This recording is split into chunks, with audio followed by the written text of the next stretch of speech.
Assalamu alaikum everyone. Welcome to the class 6th class of Advanced Research Methodology. Advanced Research Methodology 6th class topic হচ্ছে tools for conducting research. এই ক্লাসে basically আমরা discuss করব আমরা রিসার্চের জন্য একদম একদম বেস কিছু টুলস দরকার আমাদের সেই টুলসগুলো নিয়ে ডিসকাস করব এবং টুলসগুলো দেখাবো একদম বেসিক কিছু কাজ দেখাবো কাজ করার কারণ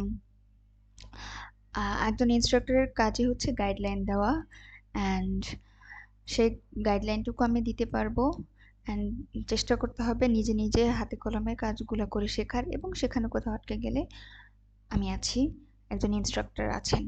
সো আজকের একদমই বেসিক কিছু টুলস নিয়ে কথা হবে। আর এছাড়া আরও টুলস অবশ্যই আছে, কারণ রিসার্চের টুলসের কোনো শেষ নেই। সো আজকে যে টুলসগুলো নিয়ে কাজ করব আসলে কথা বলবো যে টুলসগুলো নিয়ে সেটা হচ্ছে যেমন Grammarly, Mendeley, Google Scholar, Microsoft Excel আর পাইথন। সো আর মূলত টুলসগুলো রিসার্চের জন্য টুলস কিসে কিসে কাজে লাগে।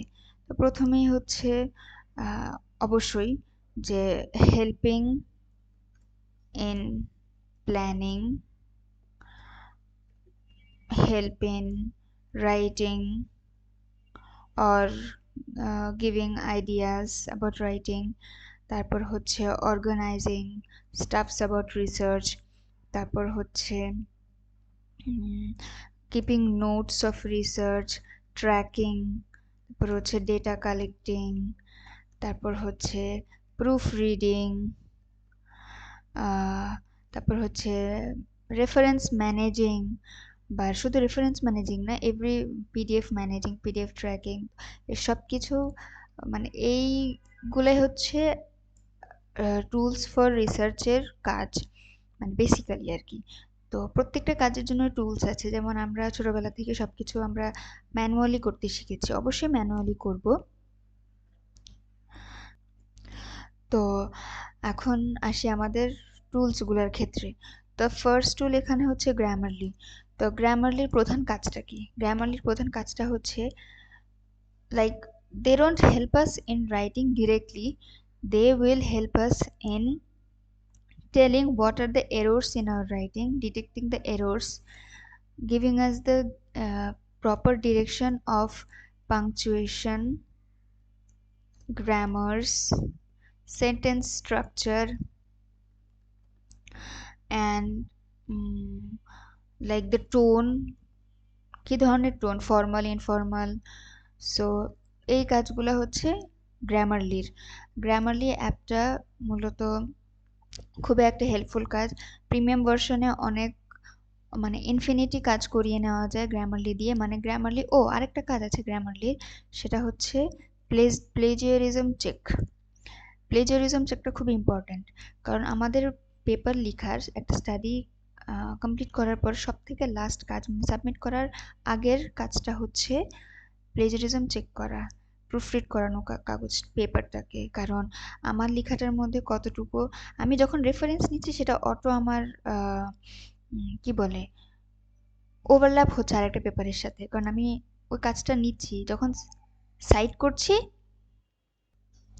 যখন সাইট করি তখন প্লেজিয়ারিজম যে ব্যাপারটা সেটা চলে যায়। কিন্তু তাও ওই সাইটেশনটাকে, রেফারেন্সটাকে কিছু পার্সেন্ট অফ সিমিলারিটি দেখায়। তো যার জন্য হচ্ছে গ্রামারলিতে কি বলে প্রিমিয়াম গ্রামারলিতে ওই জিনিসগুলা বোঝা যায় যে আমি কোনো লাইন ডিরেক্ট কপি করেছি কিনা, বা আমার কোনো লাইন কোনো জায়গা থেকে ডিরেক্ট নেওয়া হয়েছে কিনা উইদাউট সাইটেশন। সো এটা খুব ইম্পর্টেন্ট। সো আমরা গ্রামারলি ইন্টারফেসটা একটু দেখে আসি, গ্রামারলি ইন্টারফেসটা কেমন। সো আচ্ছা, গুগল করি। সো এই যে গ্রামারলি, আচ্ছা, তো এটা হচ্ছে গ্রামারলির ইন্টারফেস। এখন এখানে কোনো টেক্সট আমরা দিতে পারি, সাপোজ আমরা এখান থেকে কোনো একটা টেক্সট দিলাম, কপি করে দিয়ে দিলাম। সো এখানে গোল সেট করার জন্য আসবে যে অডিয়েন্স কারা এটার জন্য, জেনারেল নলেজেবল এক্সপার্ট কার কাছে দিচ্ছি। যেহেতু আমরা রিসার্চ নিয়ে কাজ করছি, অবশ্যই এক্সপার্ট। ফর্মালিটি কি, অবশ্যই formal. Domain academic, business, general, email, casual, creative. তো এটা হচ্ছে এই ডোমেইনটা সেট করা থাকে জেনারেল অটোমেটিক্যালি, কিন্তু যদি আমরা প্রিমিয়াম ভার্সনটা নিই তাহলে আমরা একাডেমিকে, বিকজ যখন রিসার্চ করি সেটা তো অবশ্যই একাডেমিকের জন্য। ইন্টেন্ট, রিসার্চের ইন্টেনশনটা কি, inform, describe, convince, tell a story. Describe basically হয়, ইনফর্মও হতে পারে। তো ডান করে দিলাম। এখন ওরা আমাকে রিভিউ করে দিবে সাজেশনস, আমার কারেক্টনেস ঠিক করে দিবে, আমার কোনো ভুল আছে কিনা ক্ল্যারিটি ঠিক করে দিবে, এঙ্গেজমেন্ট, ডেলিভারি। কিন্তু শুধুমাত্র কারেক্টনেসটা ফ্রি ভার্সনে, ক্ল্যারিটি, এঙ্গেজমেন্ট আর ডেলিভারি হচ্ছে প্রো ভার্সনে দিবে। সো এই যে এখানে দিয়ে দিয়েছে। সাজেস্ট সেটটা কি হবে, সাজেস্ট হবে। আর একটা হচ্ছে প্রোভাইড সেটটা প্রোভাইড হবে। অ্যাকসেপ্ট করে নিলেই এই যে আমাকে ওরা ঠিক করে দিয়েছে। এখন আমার 100% স্কোর আছে, মানে পেপার রাইটিংয়ের ক্ষেত্রে নর্মালি 100% হলে ভালো হয় যখন আমরা রিসার্চ পেপার লিখে এখানে দেওয়া থাকে। তো এই জিনিসগুলো হচ্ছে গ্রামারলিতে ঠিকঠাক করা যায়। এই যে এখানে আছে টেক্সট প্লেজারিজম। প্লেজারিজম চেক করার জন্য কি করা যায়, প্রিমিয়াম ভার্সনে প্লেজারিজমটা খুব ভালোভাবে চেক করা যায়। তো এটা হচ্ছে মূলত গ্রামারলিটা। আচ্ছা, নেক্সট আমরা যাই হচ্ছে ম্যান্ডেলিতে। ম্যান্ডেলি কি করে? ওকে, ম্যান্ডেলির কাজ হচ্ছে, বেসিক কাজ হচ্ছে রেফারেন্স, রেফারেন্স ম্যানেজমেন্ট, বুক ম্যানেজমেন্ট, মানে ম্যানেজিং করা। কিভাবে ম্যানেজ করে, আমি আমার ইচ্ছা মতো একটা লাইব্রেরি, সাব লাইব্রেরি বানাতে পারি আমার কোনো টপিকের উপরে। এখন রিসার্চাররা মাল্টিপল টপিকস নিয়ে রিসার্চ করেন, তো মাল্টিপল টপিকস নিয়ে রিসার্চ করার সময় ওনাদের মাল্টিপল পিডিএফ ডাউনলোড করতে হয় বা মাল্টিপল জার্নাল পেপার্স ডাউনলোড করতে হয়। তো ওইগুলো হচ্ছে টপিক ধরে ধরে আমরা যেরকম কোনো ফোল্ডার করি, অনেকগুলো ফোল্ডার করি, ক্লাস 1-এর জন্য একটা ফোল্ডার, ক্লাস 2-এর জন্য একটা ফোল্ডার, ঠিক সেরকম টপিকের জন্য আলাদা আলাদা বিভিন্ন টপিকের জন্য আলাদা ফোল্ডার করা হয়, ফোল্ডার করা যায়। তো ওভাবে করা যায়। আর হচ্ছে রেফারেন্স ম্যানেজমেন্ট, এটা জার্নাল নাকি এটা কনফারেন্স পেপার নাকি এটা কোনো থিসিস পেপার, এই জিনিসগুলো রেফারেন্স করা যায়। এবং আমরা যে পেপারের লাস্টে একদম রেফারেন্সগুলো দিচ্ছি সেগুলো সুন্দর করে সিরিয়ালি আমি ঠিকঠাক মতো ইনফরমেশন দিয়ে দিলে ওরা এক জায়গায় রেফারেন্সটা দিয়ে দিবে এবং সেটা ডাউনলোড করে তারপর আমরা আমাদের পেপারে দিতে পারি, কারণ এভাবে ম্যানুয়ালি রেফারেন্স ম্যানেজ করা খুবই কষ্টকর। তো আমরা ম্যান্ডেলির ইন্টারফেসটা দেখি আবার। ম্যান্ডেলি, ওকে, ম্যান্ডেলির জন্য সাইন ইন করে নেওয়া খুব ভালো হয়। আচ্ছা, আর এছাড়া মেন্টালি ফ্রি ইউজ করা যায়, প্রিমিয়াম মানে প্রিমিয়াম অ্যাকাউন্ট তো সব কিছুরই একটা বেনিফিট আছে। আমি আমার কাজের জন্য যেহেতু শুধুমাত্র রেফারেন্স ম্যানেজমেন্টের জন্য ইউজ করেছি, সো আমি ফ্রি ভার্সনটা ইউজ করেছি। আচ্ছা, আচ্ছা, তো এই হচ্ছে আমার সাইন ইনের পরে মেন্টালির ইন্টারফেস। আচ্ছা, তো আমি কোনো আর্টিকেলের জন্য সার্চ করলাম, আমার রিসার্চ এরিয়া ছিল ফেমিনিজম, সার্চ করি। আচ্ছা, তো এখানে আছে most relevant, most recent, most cited, কোনটা লাগবে। তারপর এখানে কোন ইয়ারেরটা লাগবে, ডকুমেন্ট টাইপ আছে, journal, book section, book, generic, conference proceeding, তারপর জার্নালের নাম আছে, অদার আছে, ঠিক আছে, ওপেন অ্যাক্সেস টাইপ আছে, যে সেই অনুযায়ী আমরা এখানে করতে পারি। এখন ধরেন যে আপনার রেফারেন্সের জন্য, রেফারেন্স ম্যানেজমেন্টের জন্য অলরেডি রেফারেন্স আপনার নিয়েছেন, মানে পেপার ডাউনলোড করে ফেলেছেন। আচ্ছা, আমি সেই ক্ষেত্রে একটা জিনিস দেখাতে পারি। আচ্ছা, তো এই কয়টা পেপারের কথা যদি আমি বলি, আচ্ছা এখানে আছে এই পেপারটা, freedom of speech and equality, do you have to choose. পেপারের নামটা কপি করি, কপি করে এখানে লিখি, এই যে চলে এসেছে। এটা অ্যাড টু লাইব্রেরি করে দিলাম, ঠিক আছে। আচ্ছা, পরের পেপারটাতে যাই আমরা। Are you racist or I am saying thing. Okay, এটাও কপি করে এখানে রেখে দিলাম। সার্চ করি, এই যে অ্যাড টু লাইব্রেরি করে দিলাম। ঠিক আছে, তারপরে পেপারটাতে গেলাম।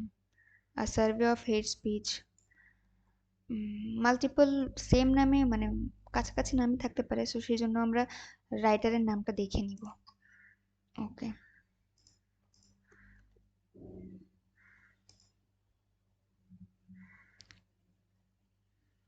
এই যে অ্যাড টু লাইব্রেরি করে দিলাম। ওকে ফাইন, নেক্সট আরেকটা পেপার দেখি, যে মার্কোস জাম্পেরি, দেখি মিলে কিনা।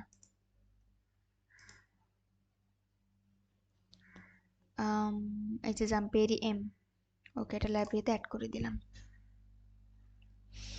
এখন লাইব্রেরিতে যাই, যে লাইব্রেরি,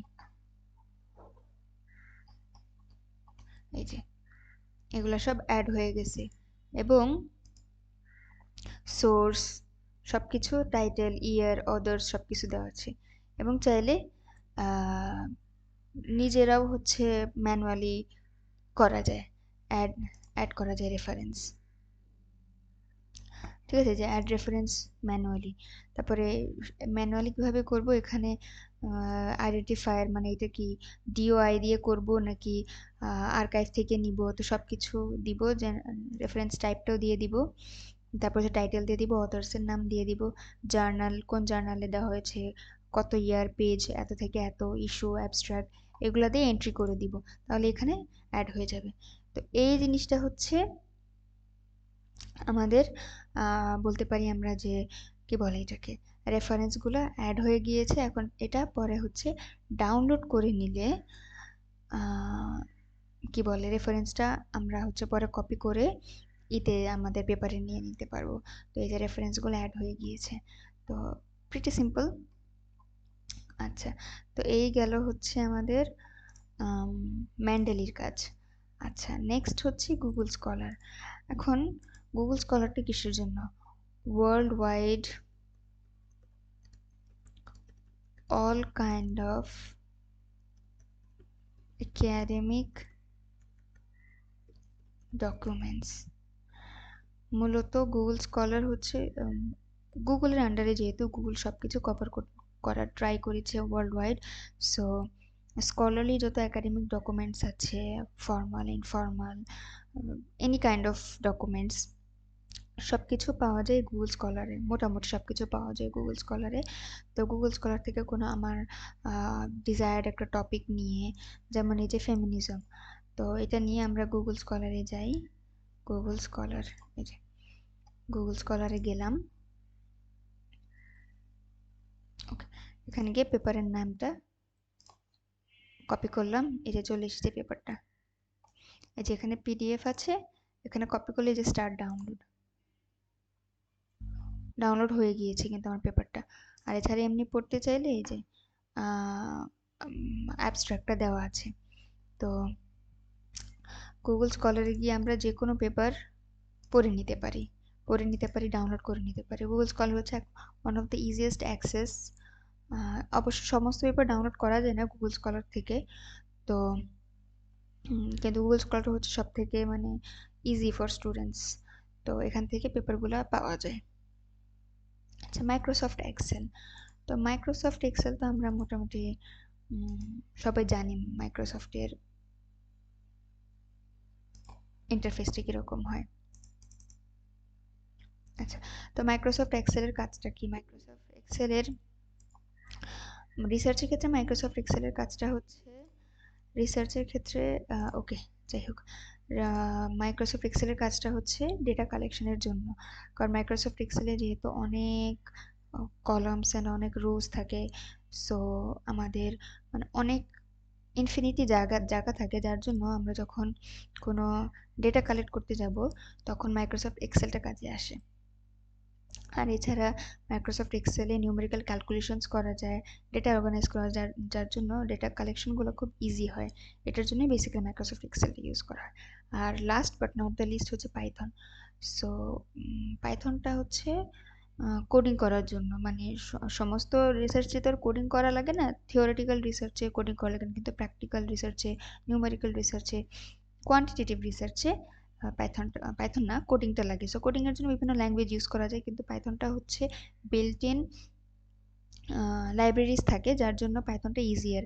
যেই একটা কাজ আমরা সি, সি প্লাস প্লাস বা জাভা দিয়ে, অন্য কোনো কোডিং ল্যাঙ্গুয়েজ দিয়ে 10-12টা লাইন দিয়ে একটা ইনস্ট্রাকশন দিতে পারবো, সেই ইনস্ট্রাকশনটা আমরা পাইথনের জাস্ট একটা লাইব্রেরি কল করেই আমরা দিয়ে দিতে পারছি। কারণ পাইথনে এরকম অনেক বিল্ট ইন লাইব্রেরিজ আছে, যে যেমন যে pandas, NumPy, matplotlib, etcetera etcetera, অনেক ধরনের, মানে ভিজুয়ালাইজেশনের জন্য অনেক ইজি হয়। কারণ রিসার্চে ভিজুয়ালাইজেশনটা বেশি ইম্পর্ট্যান্ট, ডাটা কালেক্টিং এর ক্ষেত্রে এবং একটা ভিজুয়ালাইজেশনের ক্ষেত্রে। রেজাল্টের জন্য তো ভিজুয়ালাইজেশনটা অনেক ইম্পর্ট্যান্ট। তো ভিজুয়ালাইজেশনের ক্ষেত্রে পাইথনটা অনেক কাজের। তো পাইথনটা কিন্তু আমরা করবো কিসে? একটা ইন্টারফেস তো লাগবে।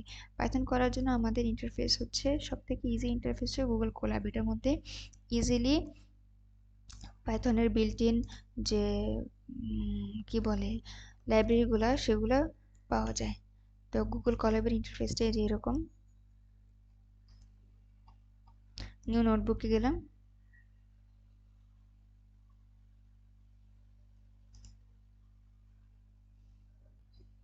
ওকে, সো এটা হচ্ছে ইন্টারফেস। তো এখানে গিয়ে রিনেম করতে পারি। আমি যদি চাই তাহলে কি বলে রিসার্চ দিয়ে দিলাম নামটা। আর এখানে যদি আমি কোনো টেক্সট, কোনো কিছু অ্যাড করতে চাই, টেক্সটের জন্য টেক্সট, আর যদি কোড অ্যাড করতে চাই তাহলে এই যে কোড।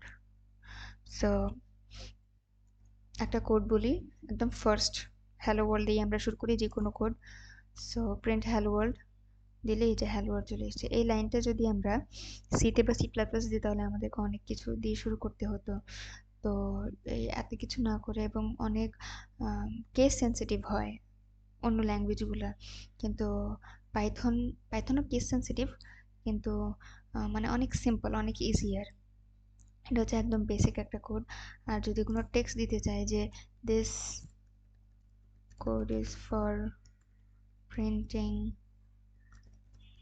আ সেন্টেন্স, জাস্ট এটা একটা নোট দিয়ে দিলাম যে এই কোডটা একটা সেন্টেন্সের জন্য।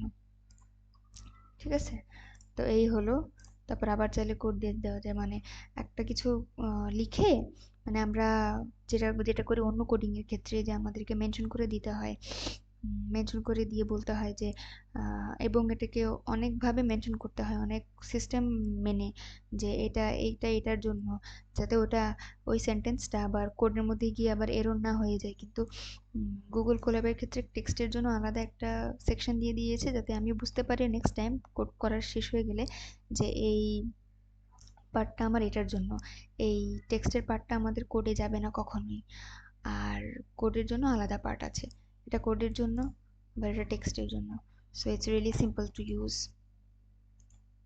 আচ্ছা, তো এই হচ্ছে মূলত কাজ। আর কনসিস্টেন্স থাকতে হবে, এটা হচ্ছে সব থেকে ইম্পর্টেন্ট। তো কীভাবে টুলস নিয়ে সেট আপ করা যায়? প্রথমে ডাউনলোড ইনস্টল করতে হবে, নিজের মতো করে একটু দেখতে হবে। প্রথমেই সবাই আমরা ইজিলি কানেক্টেড হয়ে যায় না বা ইউজ টু হয়ে যায় না যে কোনো ইন্টারফেসের সাথেই।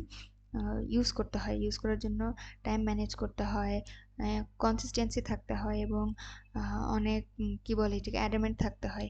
সো ওই কাজগুলো সবসময় মাথায় রাখতে হবে, যে আমি যদি একটা কাজ, একটা পেপার লেখা অনেক বড় একটা কাজ, আমি আমার জ্ঞানটা সবার সাথে স্প্রেড করছি, শেয়ার করছি, তো সেই জন্য আমাকে আগে জানতে হবে ঠিকঠাক মতো।